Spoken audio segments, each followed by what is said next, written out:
మాకేలయ్యో భలే భలే అందాలు సృష్టించావు.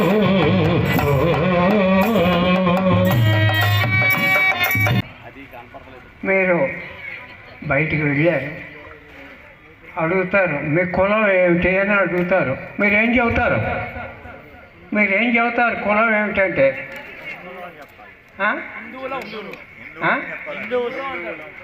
హిందువు అని చెప్పాల.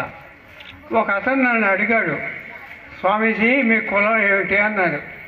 నేను అన్నాను, బాబు నేను హిందువు, నా కులం హిందువు అన్నా. అదేమిటి హిందువు అంటారు ఏమిటి అన్నాడు. అవునయా హిందువు. అదే ఇప్పుడు మన వాళ్ళు ఏం చేస్తున్నారంటే మేము బ్రాహ్మణ, మేము బలానా అని చెప్పుకుంటారు. వద్దు, ఇక్కడి నుంచి మనం అంతా కూడా ఏమని చెప్పాలి? ఎవరిని అడిగితే హిందువు అని అడగాలి. తర్వాత ప్రతి ఒక్కళ్ళు కూడా మనకి ఆరాధ్య దైవం ఏమిటి? గోవు. ఆ గోవును పరిరక్షణ చేయాలి. ఇప్పుడు వాళ్ళ యొక్క రంజాన్ ఏదో పండగప్పుడు వీళ్ళు ముస్లిమ్స్ తీసుకుపోయి దాన్ని ఆ గోవుని చంపటం చేస్తున్నారు. అలాంటి అప్పుడు మనం జాగ్రత్తగా ఉండి ఆ కిందటి రాత్రి ఒక 5-6 రోజుల ముందు నుంచి జాగ్రత్తగా ఉండి ఎవరైతే తీసుకెళ్తున్నారో ఆ పశువులన్నింటినీ మనం తీసుకొని వాళ్ళ దగ్గర నుంచి ఆ పశువుని తీసుకొని మనం మన యొక్క గోశాలకి పంపించడం మంచిది. అందరూ ఇలా చేసి తర్వాత ప్రతి హిందువు కూడా ఇంట్లో గోమాతని ఉంచాలి. జ్ఞానరూపేణ సంస్థితా యా దేవీ సర్వభూతేషు విద్యారూపేణ సంస్థితా యా దేవీ సర్వభూతేషు బుద్ధిరూపేణ సంస్థితా నమస్తస్యై నమస్తస్యై నమస్తస్యై నమో నమః. సరస్వతీ నమస్తుభ్యం వరదే కామరూపిణీ విద్యారంభం కరిష్యామి సిద్ధిర్భవతు మే సదా. జగత్తంతా తానే నిత్యనూతనంగా ప్రకాశిస్తుంది భారతమాత. భారతమాత పాదపద్మాలకు శతకోటి సాష్టాంగ నమస్కారాలు ఆవిష్కరించుకుంటూ వేదిక మీద ఉన్న పూజ్య స్వామీజీ మాకు గురుతుల్యులు. సాధూనాం స్పర్శనం పుణ్యం, స్వాధూనాం భాషణం పుణ్యం. ఇలాంటి స్వామీజీలని మనం దర్శించినట్లయితే మనకి విశేషమైన జ్ఞానశక్తి సముపార్జన చేస్తుంది, జ్ఞానశక్తి సముపార్జన జరుగుతుందని వేదాంత శాస్త్రం చెబుతోంది. అలాగే మాకు చాలా చిరకాల మిత్రులు, వారు మా దగ్గరికి వస్తూ ఉండేవారు. ఈ రాజకీయ క్షేత్రంలో పనిచేస్తున్న ఏపీఆర్ చౌదరి గారు, అలాగే గణరాజు గారు, మూర్తి గారు, వీళ్ళందరికీ కూడా నా హృదయపూర్వక నమస్కారాలు తెలియజేసుకుంటూ వేదిక కింద ఉన్న ఆత్మీయ హిందూ బంధువులారా, ప్రపంచానికి భారతదేశం ఒక జ్ఞానాన్ని అందించిన రత్నగర్భ. ప్రపంచంలో ఇంకా ఒక దేశానికి వెళ్ళి ఆ దేశంలో ఎవరైనా పుట్టారా, జ్ఞానము పుట్టిందా, రాముడు పుట్టాడా, కృష్ణుడు పుట్టాడని మనం ఎవరినైనా అడిగితే ఆ దేశానికి వెళ్ళి మీరు భారతదేశానికి వెళ్ళండి, అలాంటి భారతదేశంలో మనం అందరం ఉన్నాం. ప్రపంచంలో ఇంకా ఏ దేశానికి ఆ రకమైన జ్ఞాన సముపార్జన. ఆకాశాత్ పతితం తోయం యదా గచ్చతి సాగరం సర్వదేవ నమస్కారం కేశవం ప్రతిగచ్చతి. ఏ ఆరాధనా పద్ధతిని ఆరాధించినప్పటికీ ఏకం సత్ విప్రా బహుదా వదంతి ఏకోహం బహుశ్యామః అని చెప్పిన ఏకైక దేశము భారతదేశము. అలాంటి భారతదేశంలో 1000 సంవత్సరాల బానిసత్వం అనుభవిస్తున్న సమయంలో ప్రపంచంలో ఈ భారతదేశానికి ఏమీ తెలియదు, జ్ఞానము వీళ్ళకి తెలియదు అని మనల్ని అవమానపరుస్తున్న సమయంలో 1925 సంవత్సరము ఒక మహాపురుషుడు ఈ దేశాన్ని రాబోయే రోజులలో ఒక యుగ ద్రష్టగా ప్రపంచం మొత్తము కూడా భారతదేశాన్ని కొనియాడాలనే ఒక ఉద్దేశంతో ఒక శతాబ్దము కాలముగా రాష్ట్రీయ స్వయం సేవక సంఘము 1925 విజయదశమి రోజున ప్రారంభమైనది. ఇవాళ డాక్టర్జీ ఎవరికి కనిపించరు, కానీ రాష్ట్రీయ స్వయం సేవక సంఘ కనిపిస్తుంది. ఆ వెనకాల ఉన్న సైద్ధాంతికమైన భూమిక కనిపిస్తుంది. ఏకం సత్ విప్రా బహుదా వదంతి, అంటే హిందువులందరూ కూడా కలిసి ఉండాలి. ఇదే ఏకాత్మతా భావన. ఆ ఏకాత్మతా భావన తీసుకుని రావటం కోసమనే రాష్ట్రీయ స్వయం సేవక సంఘ నిర్మాణమైనది 1925వ సంవత్సరంలో. అంటే 100 సంవత్సరాల పూర్తవుతున్నది. ఆ 100 సంవత్సరాల పూర్తవుతున్న సందర్భంగా హిందూ సమ్మేళనము, అంటే హిందువులందరూ కూడా ఒక్క త్రాటిపైకి తీసుకుని రావడానికి ఆ విజయ శంఖం ఏదైతే ఉన్నదో, ఆ విజయ శంఖము ప్రపంచం మొత్తము కాకుండా భారతదేశంలో అనేక చోట్ల ఈ హిందూ సమ్మేళనాలు జరుగుతున్నాయి హిందువులందరినీ ఏకత్రితం చేయడానికి. కాబట్టి మనం అందరం కూడా ఆలోచించాలి, హిందూ సమాజం అందరం కూడా కలిసి ఉంటున్నామా లేదా, హిందూ సమాజానికి ఏదైనా కష్టం వస్తే మనం అందరం కూడా ఆలోచిస్తున్నామా లేదా, మన దేవీ దేవతల యొక్క అవమానాలకి గురవుతే మనం ఆలోచిస్తున్నామా లేదా, మన దేవీ దేవతల ఆధారంగా ఏ దేవీ దేవతలైతే అవమానించబడుతున్నారో అవమానించిన దేవీ దేవతలకి నా యొక్క ఆలోచన ఆధారంగా హిందుత్వం కానీ అక్కడ హిందూ ధర్మం కానీ నష్టపోవడానికి అవకాశం లేదన్న ఒక విశ్వాసమైన ఒక సాంస్కృతికమైన జాతీయవాదాన్ని హిందూ సమాజంలో నిర్మాణం చేయడం కోసము నిరంతరము పనిచేస్తున్న సంస్థ ఈ RSS రాష్ట్రీయ స్వయం సేవక సంఘం. ఈ సభా వేదిక మీద ఉన్నటువంటి పెద్దల్ని RSS జిల్లా అధికారి శివబాల గారు పరిచయం చేస్తారు.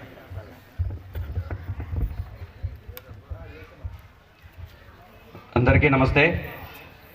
ఈరోజు శ్రీరంగపట్నం ఉపమండలం సంబంధించి జరుగుతున్న హిందూ సమ్మేళనము అనే కార్యక్రమానికి వచ్చేసిన పెద్దల్ని పరిచయం చేస్తాను.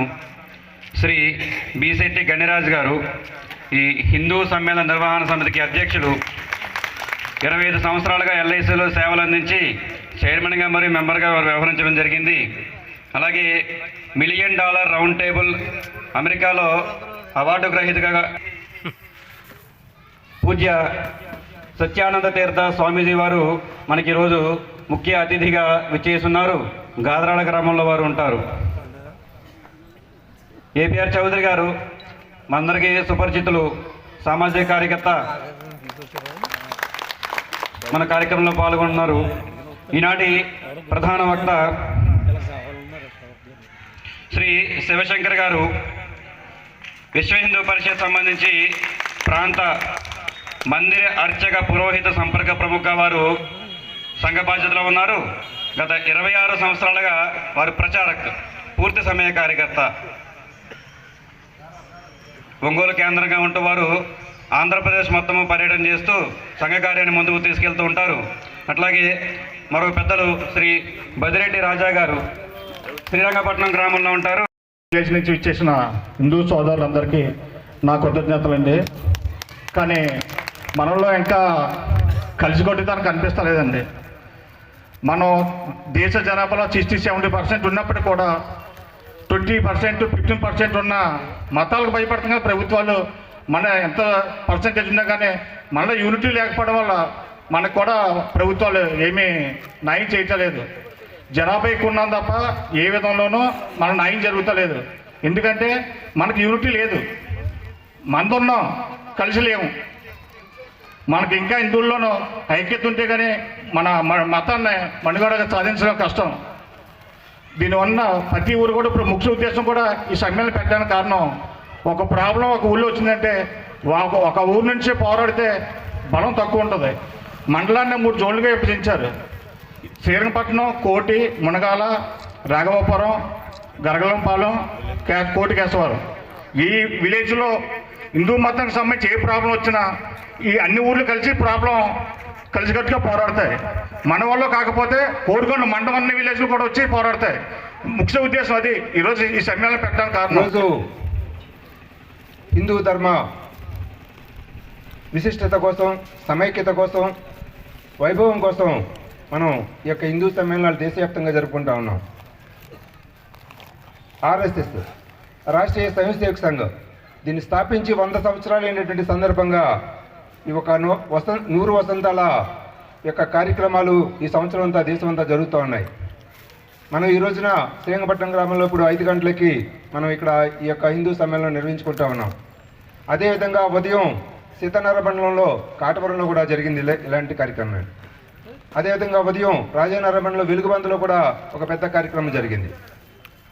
అదేవిధంగా ఇప్పుడు గోకవరం మండలంలో రంపేరంపల్లిలో కూడా ఇదే విధంగా కార్యక్రమం జరుగుతూ ఉంది. ఇటీవల మొన్న ఒక వారం రోజుల క్రితం గోకవరంలో కూడా ఒక పెద్ద కార్యక్రమం మనం నిర్వహించుకున్నాం. ఈ గోకవరం కానీ రాజానగరం కానీ సీతానగరం కోరుకొండ ఇవన్నీ చోట్ల కూడా మనం ఒక 15 వరకు ఈ యొక్క కార్యక్రమాలు నిర్వహించుకోవడానికి మనం కార్యకర్తలు నిర్ణయం తీసుకొని నిర్వహిస్తూ ఉన్నారు. అదేవిధంగా అంటే ఇదే విధంగా దేశవ్యాప్తంగా అనేక వందల వేల చోట్ల లక్షలాది మంది హిందువులను ఏకత్వం చేస్తూ ఆర్ఎస్ఎస్ ఈ డిసెంబర్ నెల అంతా కూడా ఈ కార్యక్రమాలు చేపట్టడం జరిగింది. మన హిందూ ధర్మం దీని యొక్క విశిష్టత కానీ వైభవాన్ని కానీ మనం తెలుసుకోవాల్సినటువంటి అవసరం ఉన్నది. పెద్దలు మన ముందు అనేక విషయాలు ఉంచుతారు, కానీ హిందూ ధర్మంలో మనందరం కూడా హిందూ ధర్మంలో ఆచరిస్తూ ఉన్నాం. అంటే వ్యక్తిగతంగా మన ఇంట్లో మనం పూజ చేసుకుంటా ఉన్నాం, గుడికి వెళ్ళి మొక్కుతూ ఉన్నాం, మన మొక్కులు తీర్చుకుంటా ఉన్నాం, తిరిగి వచ్చేస్తూ ఉన్నాం, మన దైనందిన కార్యక్రమాలు మనం చేసుకుంటా ఉన్నాం. ఒక సమిష్టిగా అప్పుడప్పుడు ఎప్పుడైనా సంవత్సరానికి ఒకసారి గ్రామ స్థాయిలో మనం ఒక పండుగలు కానీ ఈ యొక్క తీర్థాలు కానీ మనం నిర్మించుకుంటా ఉన్నాం. కానీ సమిష్టిగా అంటే గ్రామాలన్నీ కలిపి అవసరమైతే మనందరం కూడా సమిష్టిగా అనేక కార్యక్రమాలు చేయడానికి మనందరం కూడా సంసిద్ధంగా ఉండాలని నేను మనవి చేస్తా ఉన్నా. ఎందుకంటే ఈ యొక్క ఆర్ఎస్ఎస్ స్థాపించిందే అందుకోసం. అంటే ఈ దేశంలో ఎంతమంది హిందువులుండి కోట్ల మంది హిందువులుండి కూడా మరి ఎక్కడి నుంచో వచ్చినటువంటి బ్రిటిష్ వాళ్ళు మనల్ని జయించి మరి ఆ యొక్క బానిసత్వంలోకి మనం నెట్టేశారు అంటే కారణం మనలో ఐకమత్యం లేకపోవడం. కులం ఏదైనా కావచ్చు, కానీ గ్రామం ఏదైనా కావచ్చు, మన భాషలు వేరు కావచ్చు, కానీ దేశం అంతా కూడా మనం హిందువులు అనేటువంటి భావన మనకుంది. మనం ఇవాళ శ్రీరంగపట్నంలో మనం ఉన్న ఈ ప్రాంతంలో ఉన్న మనం ఎక్కడ ఉన్నటువంటి తిరుమలకి వెళ్తా ఉన్నాం, అదేవిధంగా కాశీ వెళ్తున్నాం, అయోధ్య వెళ్తున్నాం, శబరిమల వెళ్తున్నాం, అలాగే అనేక చోట్ల కాశ్మీర్ నుంచి కన్యాకుమారి వరకు ఈ దేశం అంతా విస్తరించినటువంటి అనేక పుణ్యక్షేత్రాలకు మనం వెళ్ళొస్తా ఉన్నాం. అంటే ఇదంతా మనంతా దేశం అంతా కూడా ఒకటి అయినటువంటి భావన మన ఇందులో కనిపిస్తూ ఉంది. మరి ద్వాదశ జ్యోతిర్లింగాలు కానీ, అష్టాదశ శక్తిపీఠాలు కానీ, అదేవిధంగా మన ఇతిహాసాలు రామాయణ భారతాలు ఈ యొక్క భగవద్గీత ఇవన్నీ మనం అర్థం చేసుకోవాల్సినటువంటి అవసరం ఉన్నది. మన ధర్మం మనం తెలుసుకుంటే కనుక మన ఇతర పట్ల ఆకర్షితులయ్యేటువంటి అవకాశం లేదు. మనం ఇవాళ బాధపడుతూ ఉన్నాం.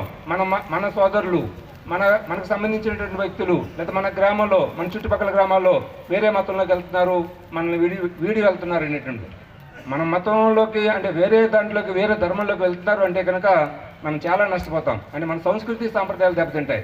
మన హిందూ ధర్మంలో ప్రపంచంలోనే విశిష్టమైనటువంటి నాగరికత కానీ సంస్కృతి సాంప్రదాయాలు కానీ ఉన్నాయి. ఒక కుటుంబ వ్యవస్థ, ఒక వివాహ వ్యవస్థ, ఒక బంధువర్గం, ఈ రకంగా ఒక గ్రామీణ జీవితం, ఇవన్నీ మన హిందూ ధర్మం బోధించింది. మొన్న జరిగినటువంటి కరోనా ఎఫెక్ట్లో మనం చూస్తాం. ఈ యొక్క హిందూ ధర్మం వెలిసినటువంటి మన భారతదేశంలోనే మన ప్రజలు సురక్షితంగా ఉన్నారు. ఆ కరోనా కాలంలో ప్రపంచం అంతా కూడా లక్షలాది మంది చనిపోతే మన భారతదేశంలో మటుకు ఆ పరిస్థితి రాలేదు. ప్రపంచం అంతా ఆ విధమైన పరిస్థితి భారతదేశంలో కూడా ఉంటుందేమో అని అనుకున్నారు. కానీ మన సంస్కృతి వల్ల, మన సాంప్రదాయాల వల్ల, మన యొక్క నిరాడంబర గ్రామీణ జీవితం మూలంగా, మరి మన కుటుంబ వ్యవస్థ మూలంగా మనం అలాంటి ప్రమాదం నుంచి తప్పించుకొని మరి మనం ప్రపంచానికి ఒక మార్గదర్శనంగా ఈ యొక్క ధర్మం ఉండాలి అనేటువంటిది ఇవాళ ప్రపంచం అంతా ఆచరించే విధంగా శక్తివంతంగా మన భారతదేశం తయారవుతోంది. ఇవాళ నరేంద్ర మోడీ గారు ఈ హిందూ ధర్మ పరిరక్షణ కోసం ఎంతో కృషి చేస్తూ ఉన్నారు.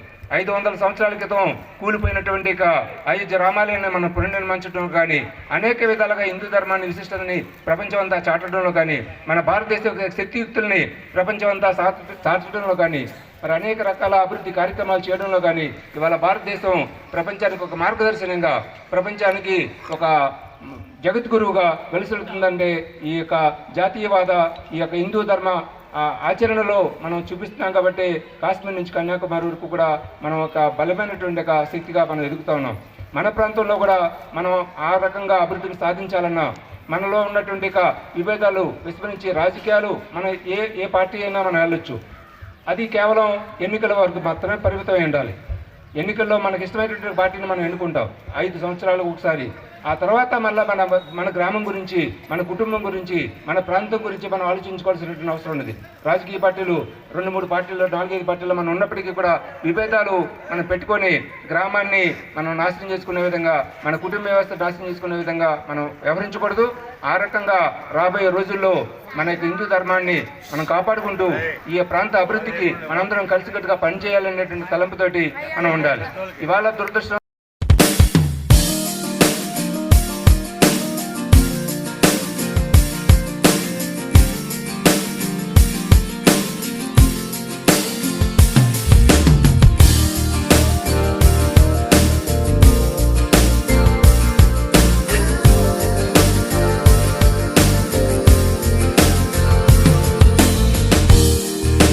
No one knows how to feel it.